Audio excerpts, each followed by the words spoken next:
Bem, pessoal, sejam então bem-vindos ao terceiro encontro sobre a apologia, né?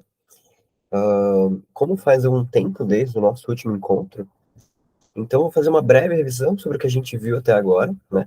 Passando ali pelos pontos principais e daremos sequência, então.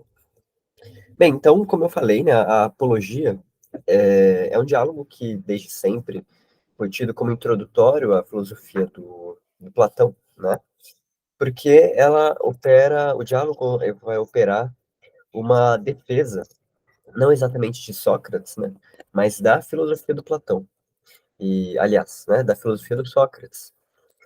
E é uma boa chave, né, para se entrar nessa linha discipular. Então, por muito tempo, ela foi tida como uma introdução por excelência, né, às obras. E, junto com Clitofonte, enfim, outras obras disputaram esse título, né, de introdução a Platão. E sobre a apologia, né, a gente pode falar algumas coisas. Então, alguns comentadores, né, dessa obra sugerem que ela não é exatamente um diálogo, né, que ela foge um pouco ao formato tradicional do diálogo de Platão. Porque, né, se vocês forem abrir e ver o formato da obra, vocês vão ver que realmente não se trata de um diálogo, né, porque o Sócrates ele vai dialogar muito brevemente com o Meleto ali, né, mas dentro ali, né, de estritamente dentro da sua defesa no tribunal. Toda a obra ela é feita a partir de monólogos, né, que o Sócrates vai realizar de frente para o júri. Então, esse discurso, né, esse monólogo, ao contrário de outros monólogos que a gente encontra na obra do Platão, por exemplo, né, sei lá, o discurso do Fedro na Palinódia, alguns discursos da República, né, bem longos, eles são feitos para interlocutores específicos, mas nunca para uma plateia, né? Nunca para uma bancada, para um júri, enfim, né? Então, esse interlocutor coletivo. Então, por isso também é um diálogo que foge um pouco da forma tradicional, né, do diálogo de Platão. Bem, então nós vimos, né, sobre o funcionamento dos tribunais na antiga Grécia, né, a gente viu que a função do júri ali, ela era elegida por sorteio, né, a gente viu o formato basicamente, era quem fala primeiro, quem fala depois, e vimos que nessas condições, o Sócrates, ele não vai fazer uma defesa tradicional de tribunal, né? E ele vai alegar uma razão muito simples para não fazer isso, né? Ele vai dizer que não sabe falar diante do tribunal, né? Porque aqui agora, aos seus 70 anos, essa é a sua primeira aparição na Ágora, na frente, né, diante de um processo. Então, durante toda a sua vida, ele nunca esteve ali naquela posição e por isso ele não sabe falar diante de um tribunal, né? Ele não vai fazer uso, então, das técnicas retóricas tradicionais dos tribunais, né? E alega que vai utilizar simplesmente a verdade, né? Fazendo isso, então, né, com que a atenção do júri seja desvinculada da forma do seu discurso, tá certo? Para o conteúdo do seu discurso. Então, ele está dizendo que é muito mais importante o que ele vai falar do que como ele vai falar, né, basicamente. Bom, ele tem duas acusações aqui, né? Duas classes de acusações, melhor dizendo, acusações de longa data e acusações recentes, né? Ele vai se defender primeiro das acusações de longa data e depois das recentes. As recentes, elas estão ali é, aparecendo na forma, né, da acusação do Meleto, que a gente já vai falar mais sobre ela. Bom, as acusações antigas, elas vêm de longa data, né, a partir de um evento específico na vida do Sócrates, que, que a gente vai falar, né, sobre o evento da testemunha de Delfos. Mas que essas acusações de longa data, né, elas acompanharam Sócrates a partir de várias vias, né, e várias pessoas diferentes contribuíram para essas acusações. Aqui a gente encontra citações das obras do Aristófanes, né, sobretudo As Nuvens, é uma citação praticamente direta, né, da obra As Nuvens, e, e dizendo, né, que há muito mal entendido sobre a postura do Sócrates, sobre a prática filosófica do Sócrates. e que, né, a gente vê na obra do Aristófanes que o Sócrates ele é inclusive confundido como sendo um sofista, né? Um dos sofistas. Então, era meio que tudo faria do mesmo saco, assim, para quem estava observando de fora, né? Esses intelectuais em ação. Tá. Bom, e essa reputação incomum, né, que ele herdou de longa data, ela vem a partir do evento que aconteceu no Oráculo de Delfos. Então, conta-se, né? Na Apologia, o Sócrates conta que ele tinha um amigo, né, agora, na época do diálogo, né, já falecido, chamado Querefonte, e o Querefonte, ele vai fazer uma pergunta infame ao oráculo de Apolo, né, na cidade de Delfos. Ele pergunta para Pitia, né, para a sacerdotisa, se existia alguém mais sábio do que Sócrates. Né? Que Querefonte, enfim, né, convivendo com o Sócrates, é, ele o considerava muito, muito sábio, né, muito inteligente, enfim, muito hábil. E então por isso ele faz essa pergunta. Né? Só que a Pitt, ela responde de forma surpreendente, né? Ela diz que o Sócrates, ele é o mais sábio de todos, né? Então não há ninguém que seja mais sábio do que Sócrates. Ele é o mortal mais sábio. Essa resposta da Pitt provoca um conflito, né, do Sócrates, porque ele está muito convencido de que ele não sabe de nada, de fato, né? E agora que o Deus, que lhe é proibido mentir, diz que ele é o mais sábio de todos, então que sabedoria é essa que o Sócrates tem e que ele não sabe que tem, né? Essa, esse choque, né, de valores entre a sabedoria interna do Sócrates e a sabedoria do oráculo vai provocar uma espécie de choque, né? Uma espécie de ambiguidade dentro do Sócrates. Ambiguidade essa que a gente viu, né, que é muito similar ao processo que acontece das tragédias gregas, né? Por isso é uma linha, né, de interpretação da apologia. Enfim, há alguns comentadores, né, que dá para citar, mas acho que sobretudo o Roberto Bolzani, ele tem um artigo que ele coloca, né, Platão trágico e antitrágico, justamente pontuando essas características da tragédia da apologia de Platão, né? Então é um texto muito interessante. E, de fato, né, toda essa trama trágica, ela contribui para o sentido da defesa do Sócrates, né? Porque, como a gente vai ver, o Sócrates, dessa tarefa de questionar o dito do oráculo, né? Porque a, ele não aceita o julgamento do oráculo, né? Ele vai se colocar em um lugar de questionar, refutar o oráculo, né? Então, por isso, o que ele vai fazer? Ele vai procurar evidenciar que não, ele não é o mais sábio e que há pessoas muito mais sábias do que ele por aí. Então ele vai até pessoas ilustres, tá certo? Da esperança de que elas provem que ele é ignorante sobre os assuntos, né? Só que o tiro meio que sai pela culatra, né? Essa investigação do Sócrates, como a gente viu, acaba simplesmente verificando a afirmação do oráculo. Porque quando ele vai até as pessoas ilustres, o que ele descobre? Que elas não sabiam de fato do que estavam falando. E o Sócrates ele tem que, inclusive, fazer um esforço, né, dialógico, de mostrar para elas que, bom, elas não sabem do que estão falando. Né? E esse processo de investigação do Sócrates acabou por conseguir a ele, né, uma reputação muito ruim.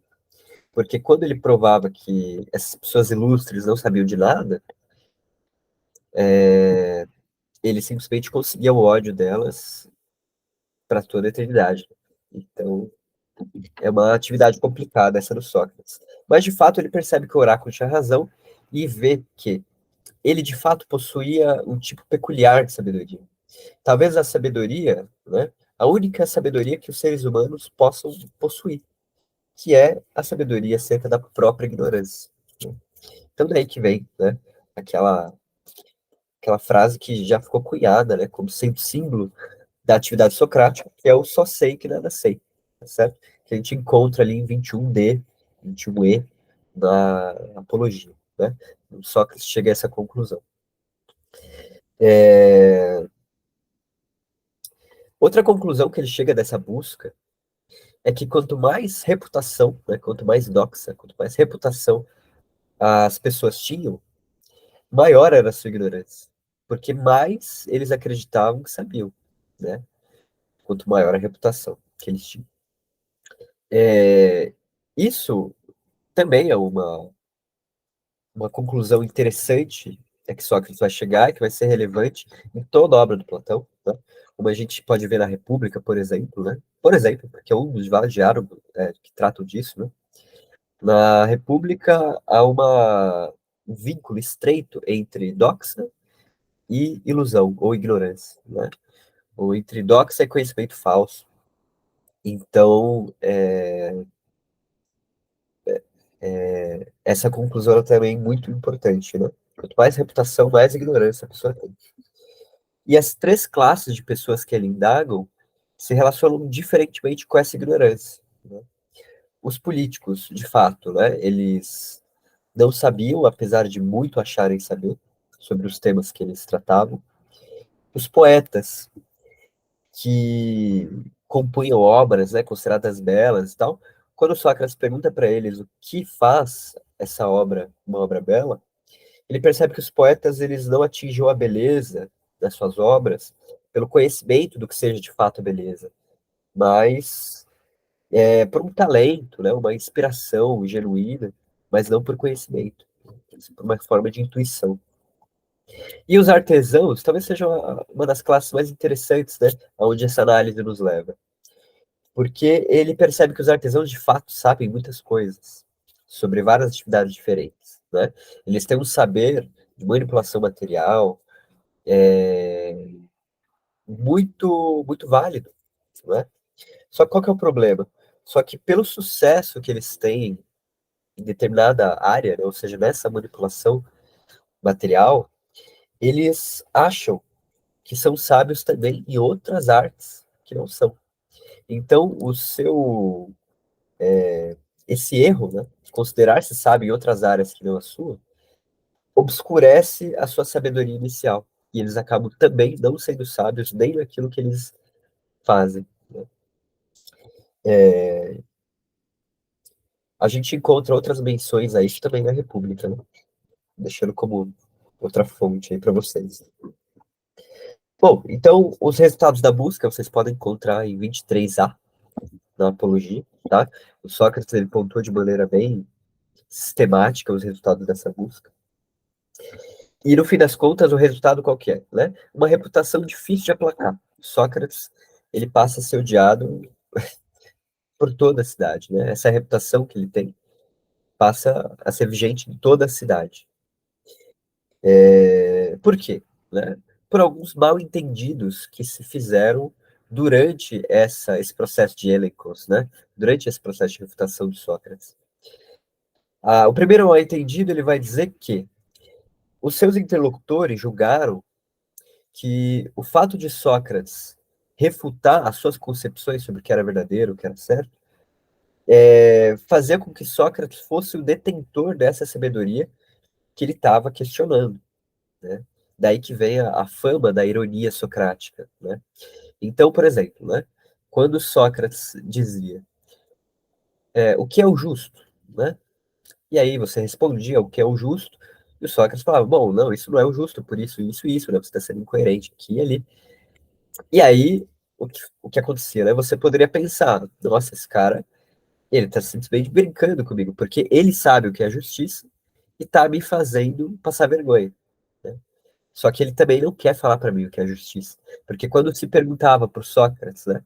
Como eu, Tifron, por exemplo, né? Pergunta para Sócrates, então, Sócrates, então o que é a justiça, né? O que é a piedade? Sócrates vai dizer, eu também não sei. Então, daí vem esse mal-entendido. É, outra, outra questão, né, é que o Sócrates ele se vê forçado a fazer esse processo, né? O Sócrates ele está incumbido, né? Ele se vê incumbido pelo Deus de Delfos a realizar esse processo. de refutação, né? Porque essa sabedoria que ele possui, ou seja, a sabedoria acerca da própria ignorância, é a única que os mortais podem possuir. Então ele se vê prestando um serviço divino à cidade, avisando, né, aos seres humanos que ali habitam que as suas verdades, né, são mentiras aos deuses, né, para a gente citar outro diálogo. Então, esse também é uma das consequências diretas, né, da busca, né? O fato de Sócrates se ver incumbido a realizar esse processo diversas vezes com pessoas diferentes, né? Ok? E outra questão, né, que acontecia durante essa busca e contribuiu para a formação de uma má reputação de Sócrates é que quando ele fazia essas refutações, ele geralmente estava acompanhado, né? E os seus seguidores eram pessoas que sentiam prazer em escutar essa refutação acontecer, né? E por vezes eles mesmos tentam reproduzir essa refutação com outras pessoas, né? Daí vem a fama de que o Sócrates estava corrompendo a juventude, porque ele era acompanhado de jovens que tentavam reproduzir essa forma de questionamento, essa forma de refutação que o Sócrates produzia com esses interlocutores ilustres, né? Então aí as pessoas acreditavam que, bom, era o Sócrates que estava corrompendo a juventude. Mas o que o Sócrates alega aqui, e também em outras vezes durante o diálogo, era que esses interlocutores estavam ali porque queriam, né? O Sócrates ele não estava chamando eles, ele não estava incentivando eles de alguma maneira para estarem ali ao lado dele, né? A razão que ele pontua aqui para ser acompanhado por pessoas é que essas pessoas tinham prazer em ouvi-lo conversar com outros. Simples assim, ok? Então, essa é a finalização da defesa mais, mais antiga, né? Que ele responde a essas sombras, né? Que acusaram ele, porque ele alega que não se defendeu na época em que essa reputação dele estava crescendo, porque seria como lutar contra sombras, né? Não tinha exatamente uma pessoa específica que falava mal de Sócrates, né? Mas era uma espécie de coro, né? Sem rosto, que falava do Sócrates, né? E que acabou formando a juventude, que o odeia, né? Bem, em 24C, a gente encontra, então, a acusação do Meleto, tá? A acusação do Meleto, como eu falei, né, no início desse vídeo, ela é o único trecho em que o Sócrates, de fato, dialoga com alguém. E isso vê que é um diálogo bastante pobre, né? Então, o Meleto, por exemplo, ele não faz contribuições interessantes, ele simplesmente responde ao Sócrates, né? Quase que de maneira obrigatória, né? Quase de maneira forçada. As respostas do Meleto são praticamente forçadas, né? Lances forçados, né? Igual no xadrez. Então, o Sócrates claramente aqui, a gente pode entender, né, talvez dessa forma, como alguns comentadores entendem também, que o Sócrates, nesse diálogo com o Mileto especificamente, ele de alguma forma manipula as respostas do Mileto para que ele possa chegar na conclusão que ele quer, né? Alguns comentadores, esse ponto é interessante na obra do Platão, né? Alguns comentadores vão alegar que essa, na verdade, é a regra para todo diálogo socrático, né? O Sócrates, ele está claramente ali manipulando as respostas do ouvinte para chegar onde ele quer. É, bem, é uma linha de comentário que tem bastante importância, né? Sobretudo, sobretudo em comentadores que seguem uma outra linha, que não a linha platônica, né, da filosofia antiga. Então, o que eu quero dizer com isso, né? Geralmente comentadores que estudam obras, sei lá, de filósofos como Nietzsche, por exemplo, Kant, né, alguns modernos, então eles vão chegar a essa conclusão, né? Mas, de fato, né, a gente encontra pistas de que se verifica em alguns diálogos e que não se verifica em outros. Acho que caberia uma análise mais sistemática, né? Eu, pelo menos, nunca vi um estudo, nunca li nenhum estudo aprofundado sobre esse tema. Então, fica aí a demanda para os próximos vídeos. Bem, então como é que se dá essa conversa com o Meleto, né? Primeiro, Sócrates lê a acusação do Meleto de que Sócrates piora a juventude, né? Corrompe a juventude. Basicamente é essa a acusação. E o diálogo se dá da seguinte maneira, né? Sócrates pergunta ao Meleto: Meleto, então os jovens devem ser tão bons quanto for possível, certo? E Meleto concorda.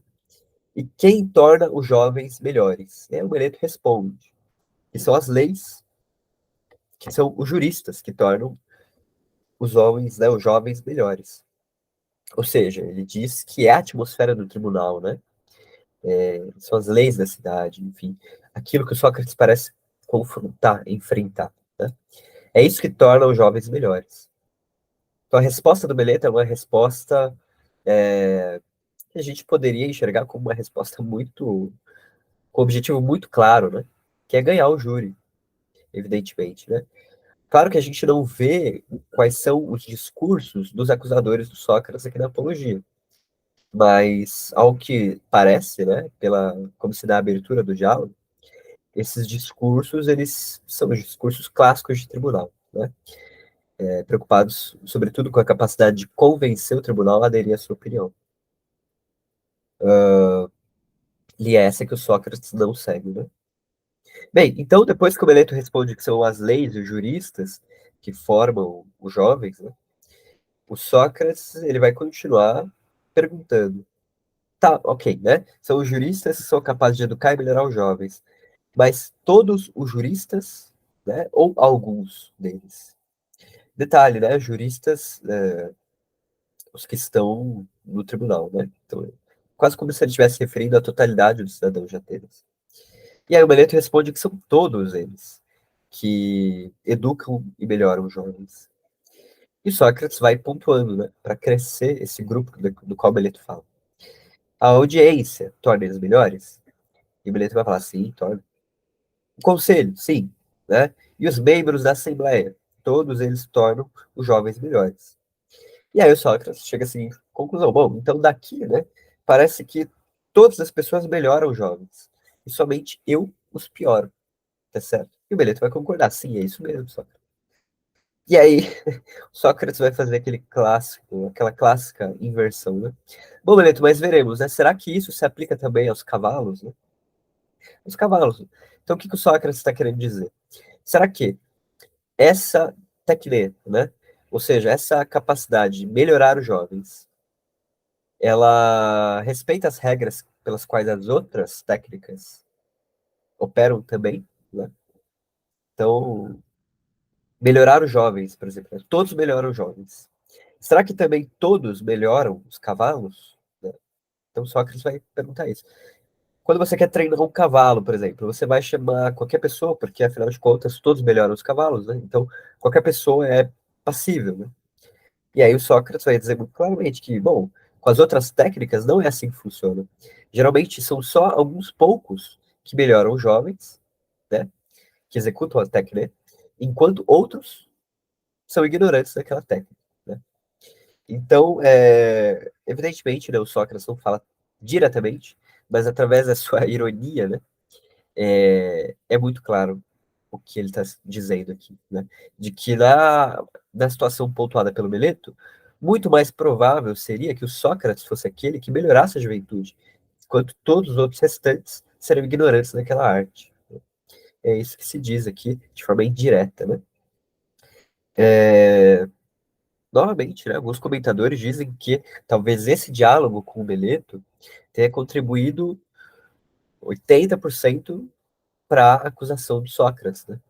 Porque aqui o Meleto que estava tentando ganhar o tribunal, né, através da sua resposta de que as leis dos juristas melhoram os jovens, Sócrates ele vai refutar essa proposta e ainda propor o contrário, né, de que os júris, de que as leis e os juristas, na verdade, podem inclusive piorar os jovens, somente alguns poucos melhoram, né?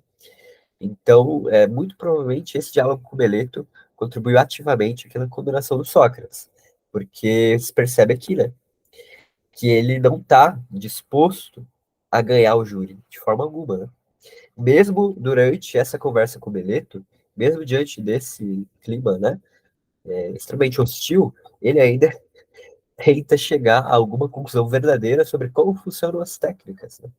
Como funcionam as artes, os conhecimentos humanos.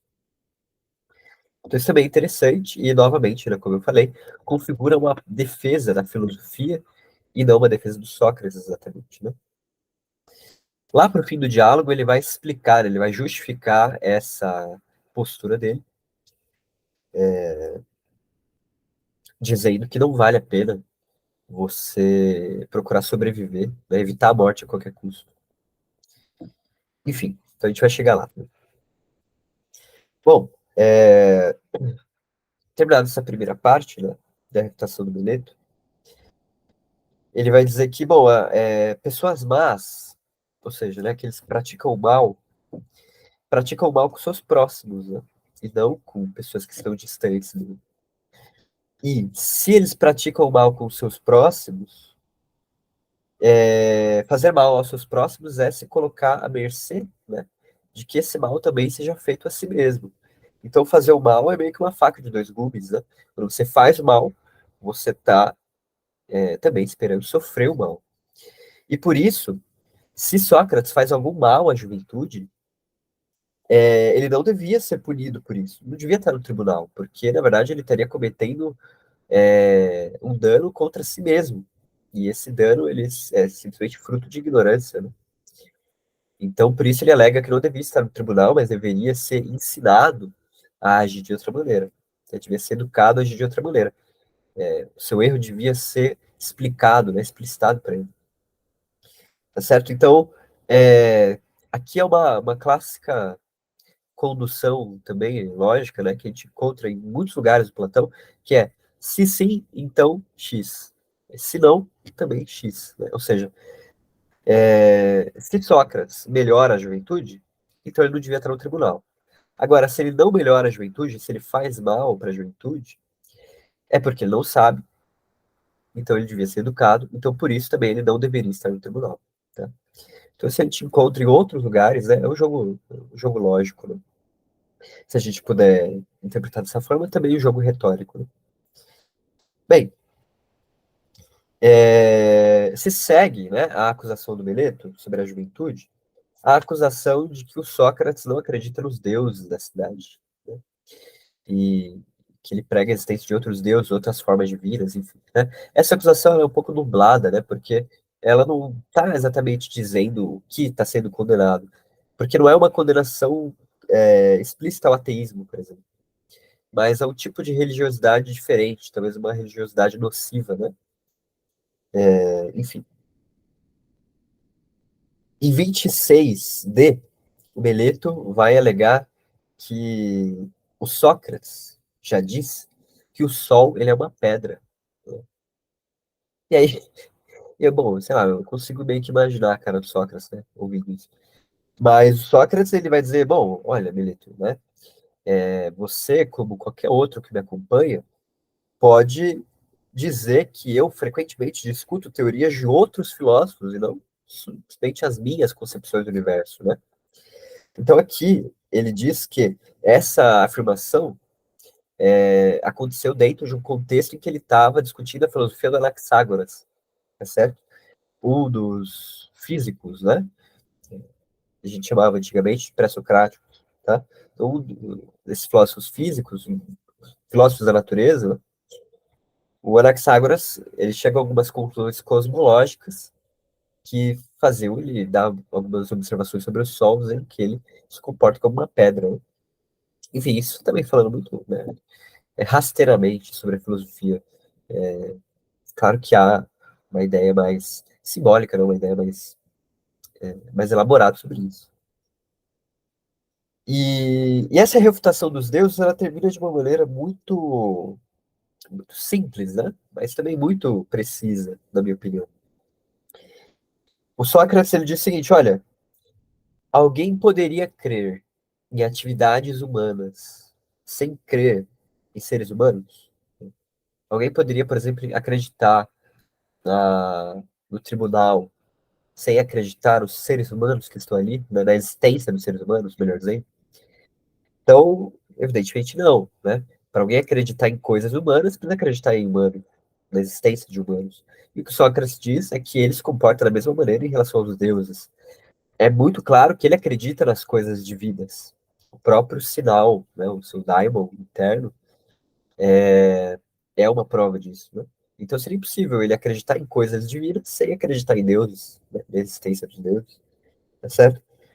E em 28b a gente encontra o final da refutação do Meleto, que termina dessa maneira mais sucinta, né?